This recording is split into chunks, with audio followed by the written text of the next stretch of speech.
Hello.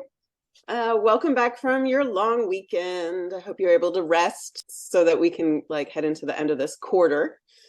Welcome to the NSC Art Gallery's Virtual Visiting Artist Lecture Series. I'm Amanda Knowles, the coordinator of the North Seattle College Art Gallery, and I teach printmaking and drawing in the art department at the college.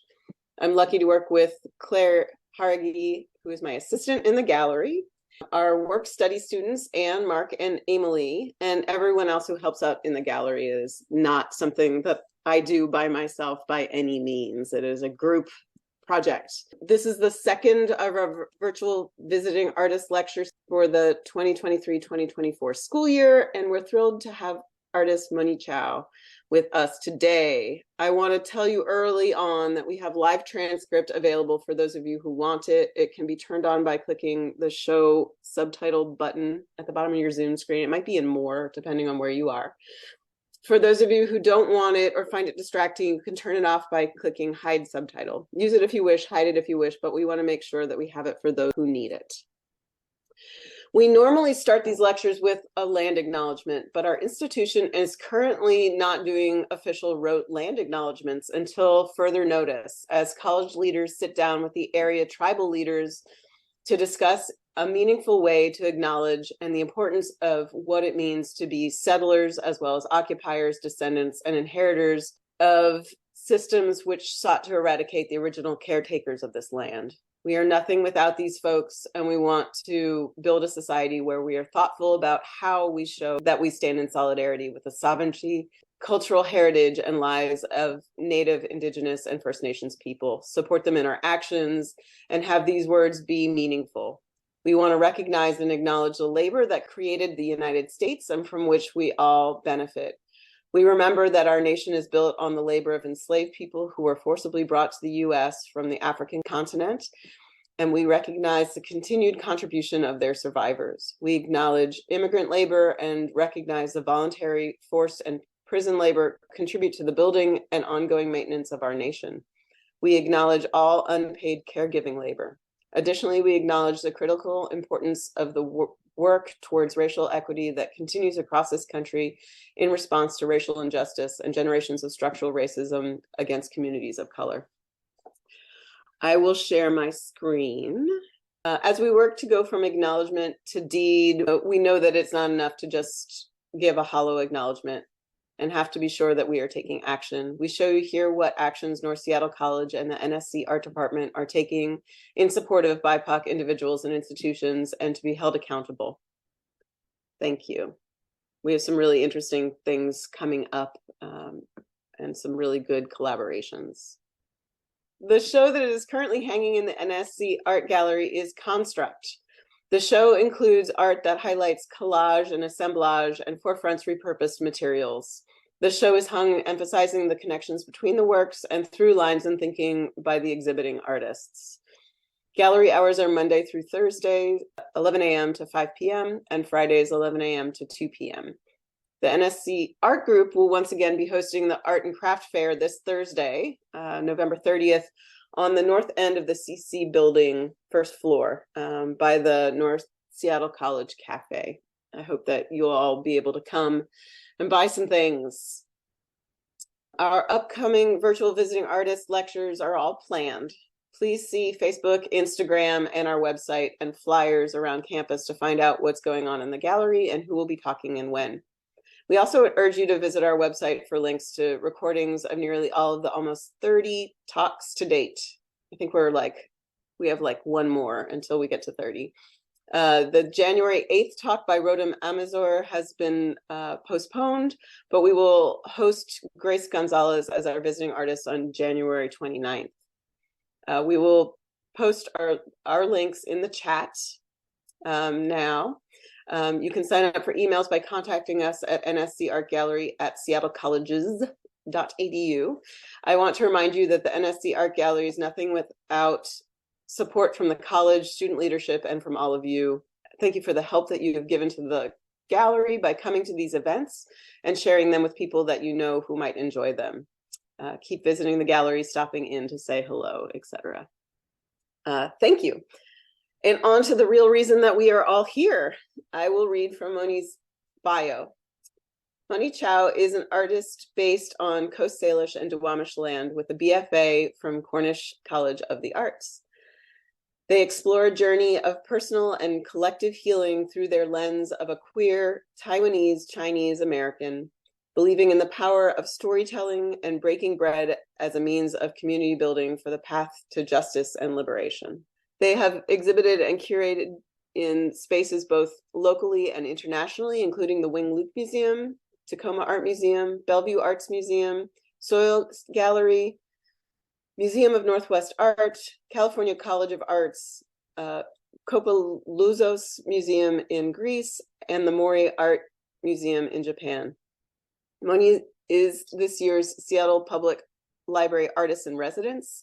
SPL residencies highlight the arts, social justice, and civic engagement and celebrate local creative talent.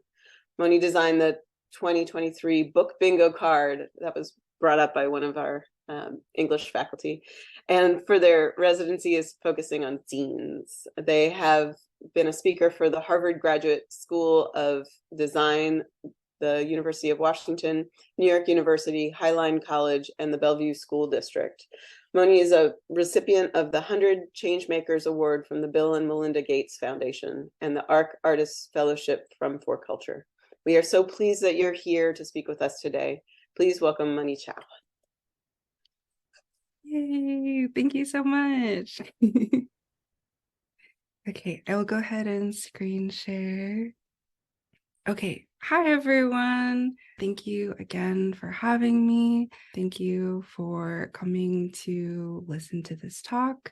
I hope everyone is staying warm and cozy in this really cold weather. I hope everyone is taking care of themselves. Just wanting to acknowledge just the times that we live in right now of experiencing and witnessing genocide on our phones for the last 8 weeks. And so I really am really appreciative of you all spending today with me. And I hope that you can just sit back, drink some tea, and just enjoy listening to some art. So yes, again, my name is Monyee Chau. I use they, them pronouns. I consider myself a artist, illustrator, and storyteller. I received my BFA from Cornish College of the Arts in 2018. And the way that I will sort of separate my work is I'll talk a little bit about all the facets of what I do. So yeah, something to supplement my work is that I just like to have fun things in a online store. It was a dream of mine to play shopkeeper as a kid. And so being able to see some of this work kind of translate to different surfaces that aren't predetermined by clients and stuff has been really fun. So I've been able to make tarot designs, calendars, totes, and zines. And so that's one aspect of my work. Another aspect is some of my design and client work, which is really nice because I get to just like draw things and other people get to sort of do all of the manual labor around dealing with them. So in 2022, Tweety Bird turned 80 years old. And so I was approached and asked, along with, I believe, 9 other artists, and we were all asked to make 8 illustrations of Tweety Bird, which culminated into murals that were seen around globally. So this was the first one that was seen at South by Southwest in Austin, Texas. This is another one that I really love, and this one was displayed in Poland. For Lunar New Year, I get really busy, and so last year was the year of the tiger, and I just worked with this design group called Wong Duty, and we created these tiger illustrations together and displayed them all over this building. T-Mobile has a flagship store in San Francisco, and so that was really fun for me to go and see. I took a road trip after this was done. That's me in the orange pants. It was really awkward going into the store because they're like, how can we help you? And then my partner is like, they're the artist and they really don't care. So that was really funny. And so for this year was the year of the rabbit. So I got to work with the Kraken team. I created a illustration to kind of honor the Jade Rabbit, and also used a hint and a nod towards ribbon dancing that you can see kind of traveling across all of the characters and numbers. I got to go to the game, and that was a really cool experience. They have a program called Hockey is for Everyone. So they reach out to different groups of people to celebrate different holidays. This was the first year that they did Lunar New Year as a celebration. And I know that they took the proceeds to support the Wing Luke Museum as well as Chumen Tofu egg rolls. And so that was really cool. They also gifted me my own jersey with my own last name. Definitely one of the coolest things I think I will ever own. And then I'm going to start introducing you to my grandparents. On the left side is my paternal grandparents, my ama aye.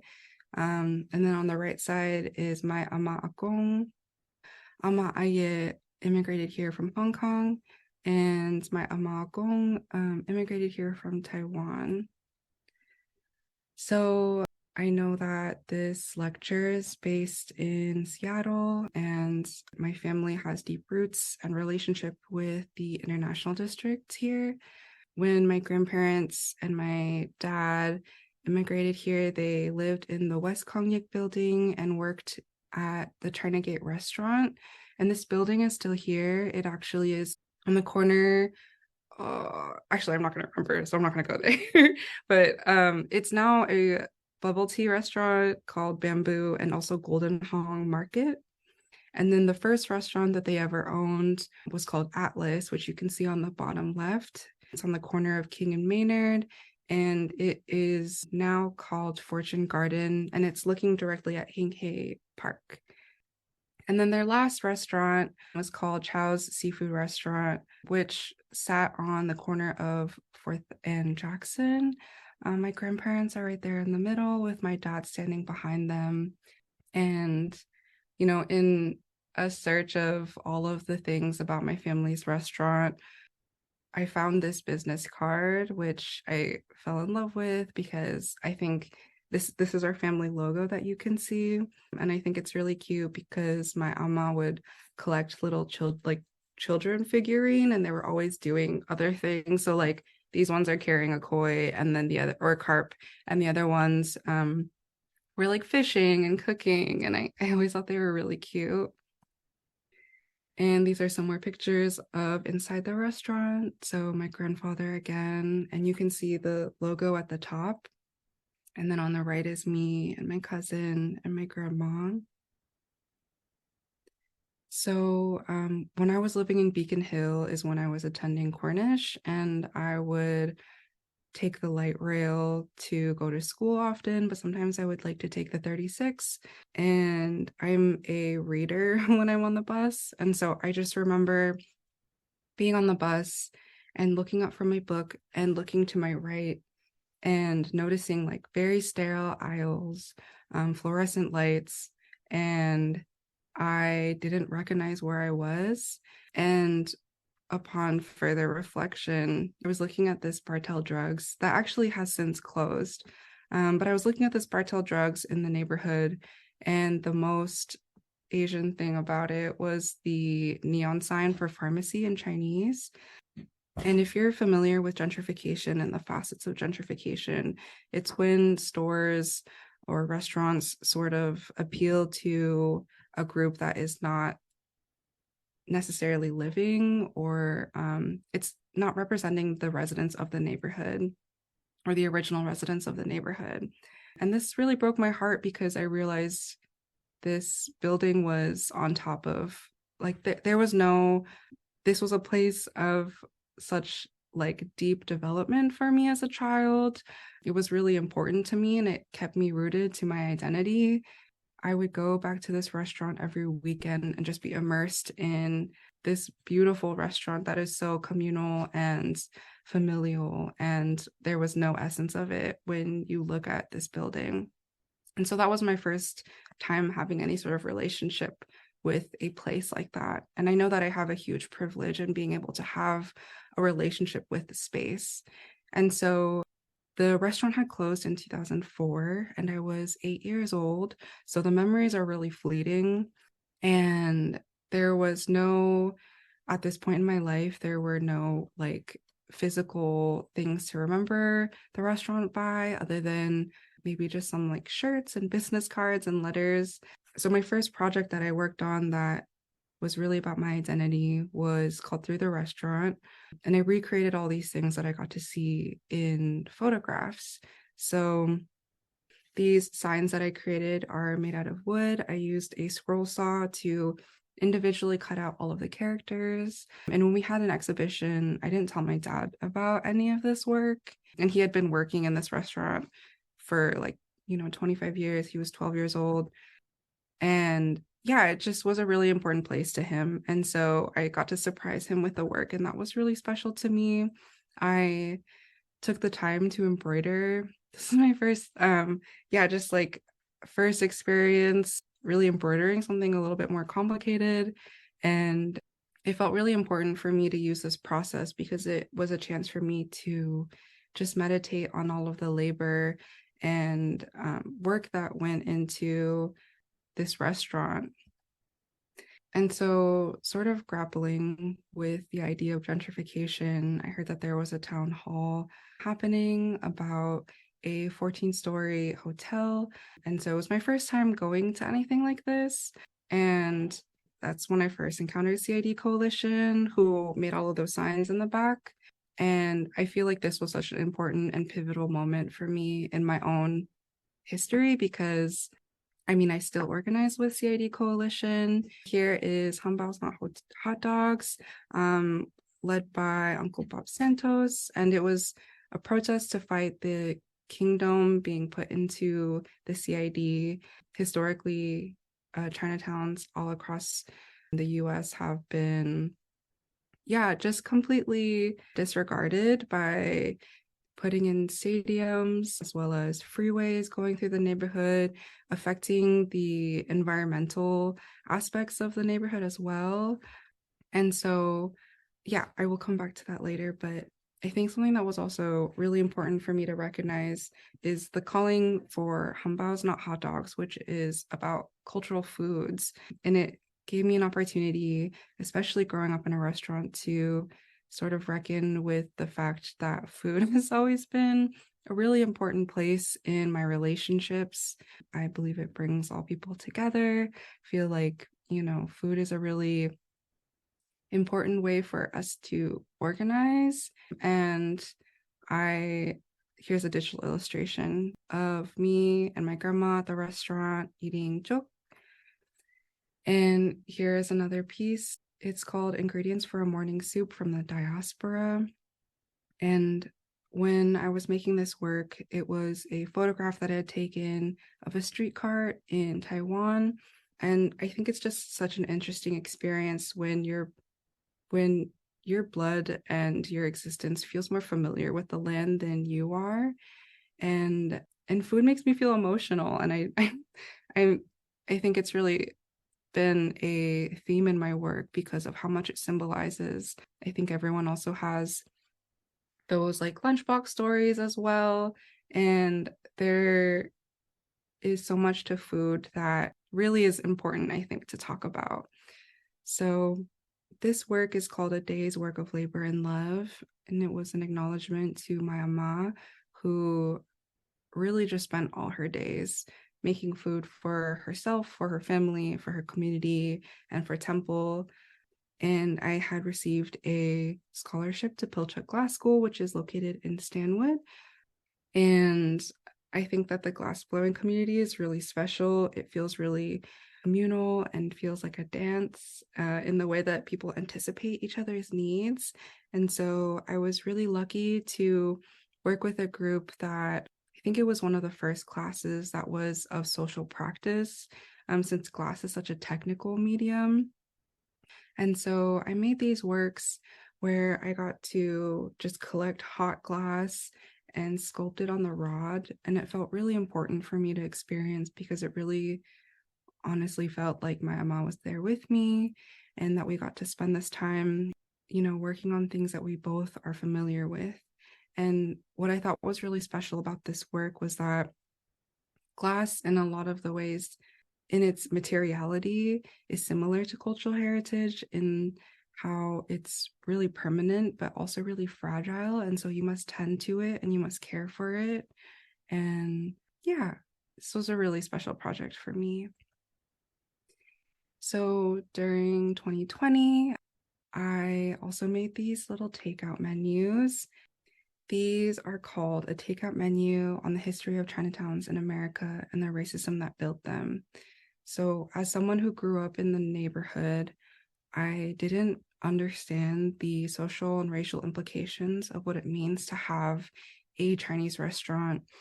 And it felt really incredibly frustrating to understand the history of exclusion and how that came to be. And so this was a project in which I made a very quick intro, and this is also available on my website so people can go and download it for free and print it out if they want to, as a quick info dump on the history of Chinatowns.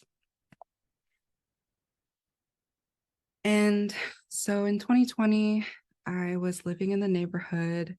It was a really stressful time.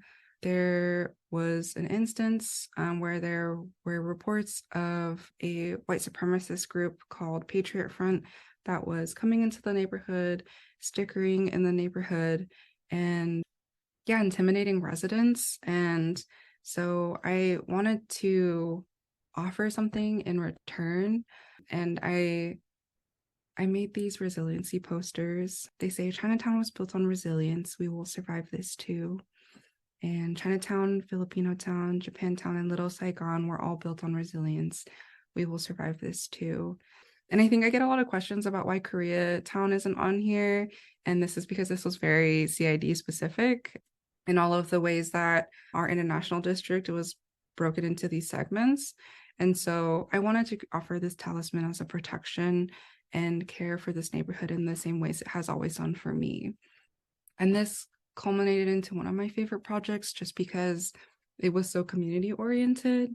A local printing press had donated 700 of these posters, and I got to spend time with community members, and people donated and brought staple guns, and another neighborhood artist, Erin Shigaki, also taught me how to wheat paste. And so there was just a bunch of people that came out with me and just wheat pasted all over the neighborhood to show support and community. And it was the first time that, like, in lockdown, you could do something other than the essentials of like going to the grocery store. And so it was a way for us to be together and for us to experience art outside of a gallery space because they were all closed. And then something that was really exciting was that Amplifier, a social justice organization, took these posters and displayed them all over this building in London, which was really cool to see. And some of these other posters that I made during 2020 have been really special to me. Solidarity poster with Black Lives Matter. And this mutual aid poster was born out of listening to a community member, J.M. Wong, talk about mutual aid and about how our ancestors didn't have a word for mutual aid because it was inherent in our relationships. It was done without having to ask or do. It was just the way that we took care of each other. And so that's a poster that was born out of that. And moving on to this piece, this was a art show curated by Tarika Waters. It's called Yellow Number 5. This work was really cool because I also got to take some of these posters and wheat paste them all up the wall. And yeah, I wanted to talk about how, again, my family history. I learned that my Taiwanese grandmother hid from Japanese soldiers in caves with her siblings at her funeral during my mom's eulogy. And so it felt insane to me to realize that this was something that I didn't know. But of course, where are there times that feel appropriate or where you want to talk about trauma? And I know that that's a really difficult thing to be able to share with your family. And so when my grandmother passed away and I learned about all of that, I also was really intentional about collecting some of my grandfather's stories. And so I took these stories and put them on this tapestry. This is called My Forebears in the Shape of a Taro Root. And those who are from Taiwan are called a taro root because Taiwan is in the shape of a taro. And those who migrate away from Taiwan are called taro leaves. And so that's the reasoning behind the name. And in between Japanese and Chinese rule, Taiwan had this flag, which is the tiger that you see with the clouds and the fire. And I think it is the goofiest flag I've ever seen. And I love it a lot. And it was really officially the flag only for 6 months. And so I just wanted to, I wanted to put all of these things together to make this piece. And this piece is called Paper Tigers in Theory. It's, in a way, a self-portrait, and it speaks to the idea of being Asian American is so, I think your identity is so predetermined for you. And so I took this culturally iconic symbol, which is the tiger, and I painted him with gouache, and then I cut him all up and tried to put him all back together again. And I wanted it to speak to things trying to be put back together in a way that just is never going to be put back together correctly. And also speaking to the famous quote about paper tigers and how American imperialism is a paper tiger because similarly of it's all bark, no bite. And yeah. Okay, and so this piece, this was just the original sketches of a larger mural project. I wanted to create this sort of flash sheet about fruit and the experiences around fruit. And all of these turn into a really large mural. It's called Fruits of an Imagined Geography. And I worked on this project for Facebook. This is located in Bellevue, Washington. Nina Vachayapai was my project partner. And then we also had help from Jan Kim, who is my partner.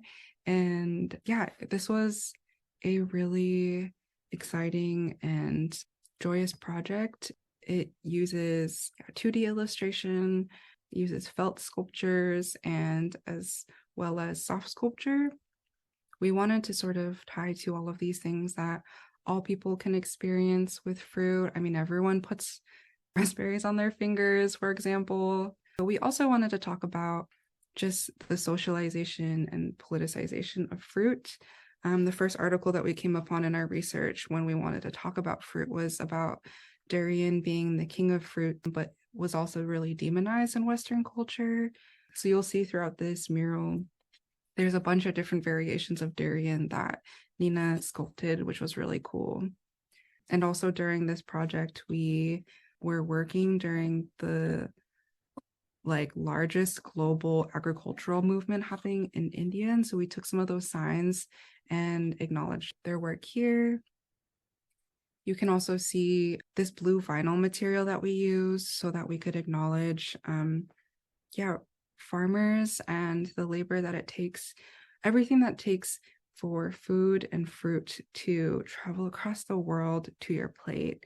We thought it was really important to sort of think about the fact that we have access to all fruits all year round, which is completely unnatural. And I mean, it's very yummy, but very unnatural.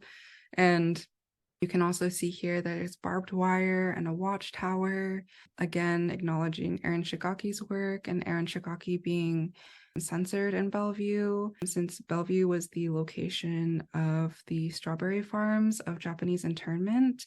And so you can see strawberries and barbed wire and Never Again Is Now. We really wanted to use a series of layers of the work to sort of talk about the layers of food, similarly to how you'll go to the grocery store and you see how cuties, for example, are packaged in such an adorable way, but don't speak to all of the violence and horrors that agricultural workers have to go through, specifically even with the banana massacre and Chiquita. It was a really interesting project with a lot of really interesting research. And then, so I'm moving on to, I think this happened in 2021 to 2023. This was a group of all queer, all trans, Asian and Pacifica people called Flower Flower, not a flower shop. And we wanted to just provide joy for some of the groups in the intersection of groups of Asian and Pacifica people and artists economy, both suffering so much during 2020. And this was a logo created by my partner, J.M. Kim. And the outer petals are to represent the gaosali, which is a flower found in Guam, and a hibiscus that is found in all of our motherlands, which was Korea, Taiwan, and Guam. So we threw a festival called Tinalik Festival. Tinalik is the word for laughter and for flower. And so we wanted to sort of talk about how flowers are used to celebrate, are used to mourn, are used to represent cycles of life, and also used as medicine. So this festival was purely created out of wanting to bring joy back into our neighborhood. And so we offered free workshops where we had a felt making workshop and created a felt flag banner. We also created tea that we made, anti-inflammatory tea made with strawberry leaves, Pearly Everlasting, and we also just gave that out for free. We worked with Massage Parlor Outreach Project to have workers create this painting on these cloths where we got to hang them in Hinghae Park. And we also completely bought out all of the aunties in all of the flower shops in the ID, as well as Pike Place Market. And we just gave out flowers to everyone. It was purely just wanting to instigate joy during such a really hard time. And this was a map that was created. It's really important, I think, whenever you're making work or doing anything in the neighborhood to engage everyone.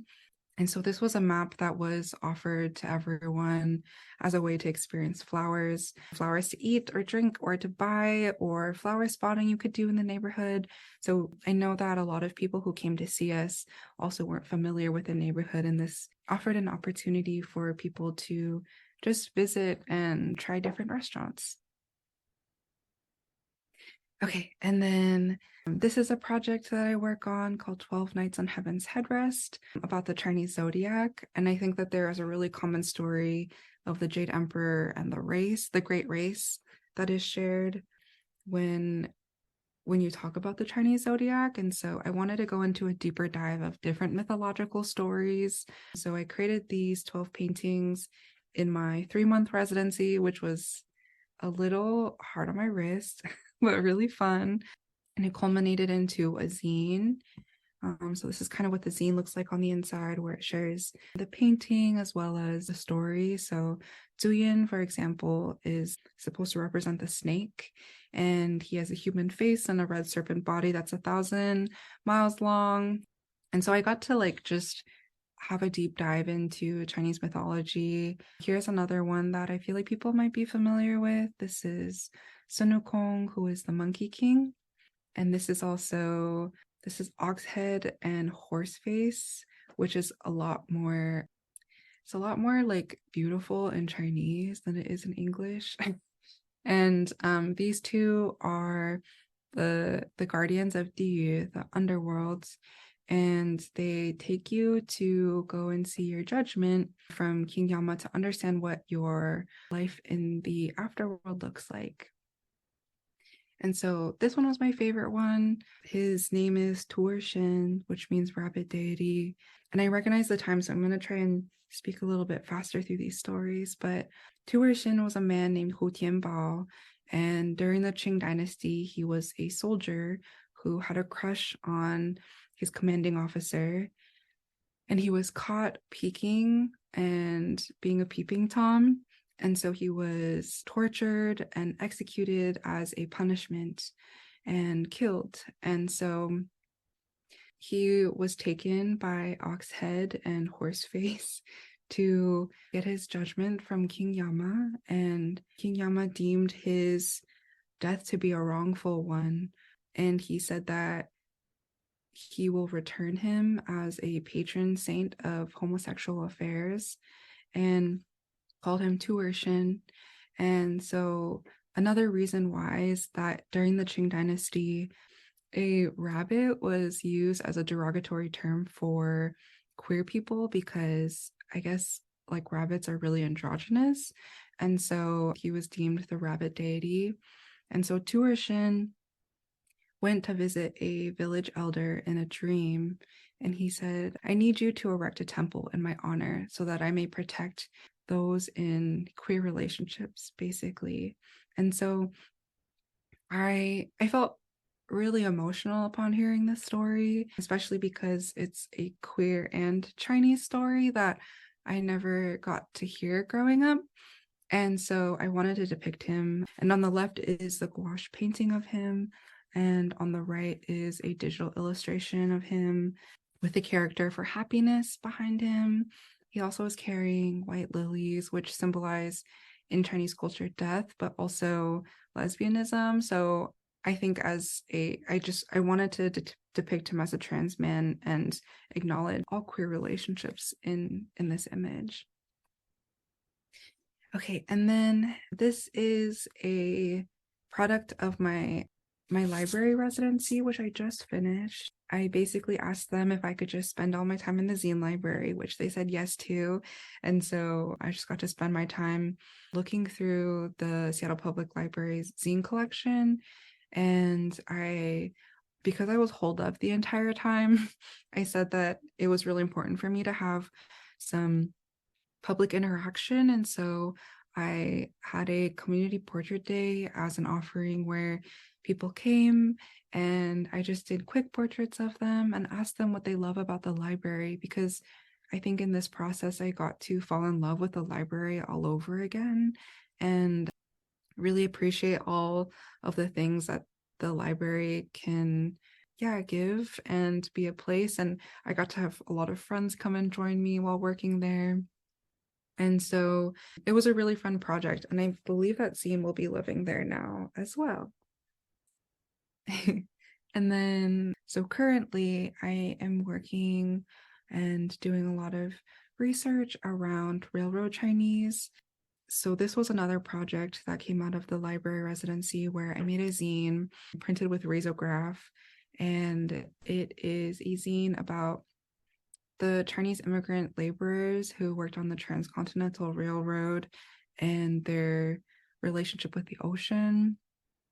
And so this is an excerpt of it, which says, you pray and give offerings to the ocean and goddess Matsu for a safe voyage. With $30, you buy 2 months of a seasick journey to where your feet feel no landing. You watch your people, your relatives, being thrown sick overboard, but still alive. You are uncertain if your souls will ever find their way back home from the ocean of uncertainty. And that kind of brings me to the last thing I'll talk about. This is an absolutely butchered image of the current project that I'm doing, which is a almost 700 square foot mural about, the Chinese laborers. And this will be finished next year and will be seen at the Tacoma Art Museum, specifically because of Tacoma's own history with Chinese exclusion. And so I believe the show will be open in May of 2024, but this is just a sneak peek and I haven't been able to share about it before. So that's me. And again, thank you so much for spending time with me. That's my website and my Instagram if you're interested. And thank you so much. Thank you so much. Thank you for sort of your radical positivity in all of these like really deep, big ideas, big concepts that that are, not good nor bad. I mean, they, some things can, part of that could be reaching towards the good, some of it can be reaching towards the bad, and you are just so lovely and positive about where to, where you touch it, I think, is whatever the idea is. So Thank you. sorry, Thank not you. so well put together, but You're fine. Yeah, yeah. I think a lot of that was also, yeah, just really shaped by community organizing and the people that I work with that I feel really just shape the way that I can see the world. So, yeah, thank you for saying that. Yeah. There have been a lot of really great comments in the chat. Kano Chang said, the CID coalition is a powerhouse. So much appreciation for their Yay. work. And then Karen said, such an important movement, and Bob Santos was a hero in how he led this movement and saved the ID in Chinatown, the CID.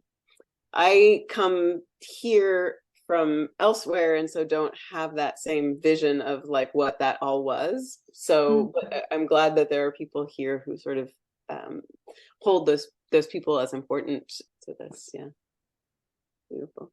Oh.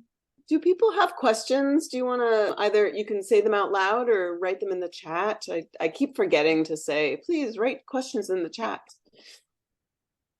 Hello, I have a question. Thank you so much for being here with us, Monyee. I didn't realize you were also behind the Kraken and the Krakens and Chumin collaboration. I organize with the Egg Girls sometimes, so it's just so Yeah. wonderful to see you here. Yeah, I wanted to pick your brain a little bit for some wisdom.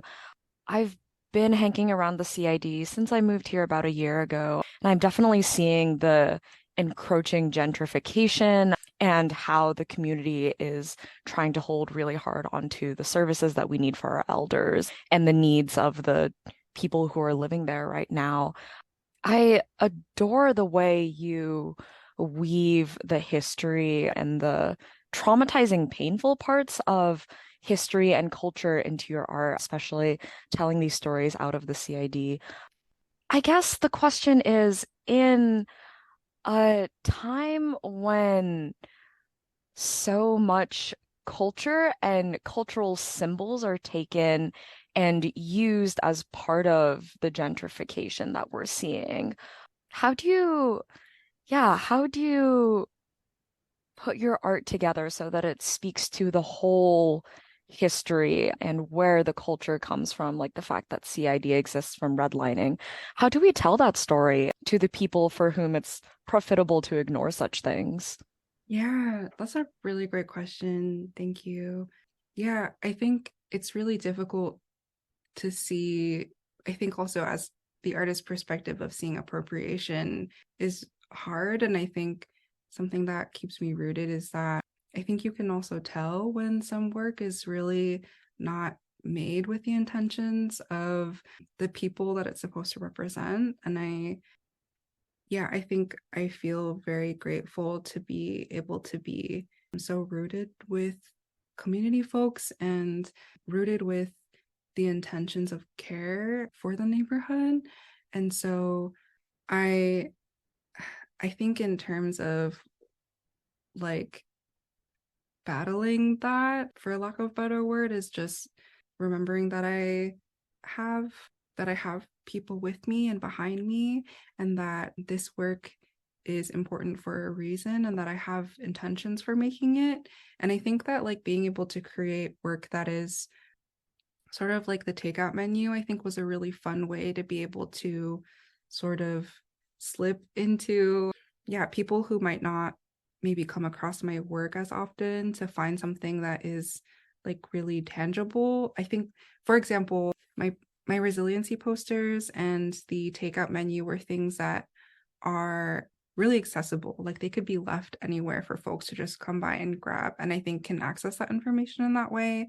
I think that was a really fun explorative route that I wanted to take more with my work. And so I think that that's what I would say. Thank you for your question.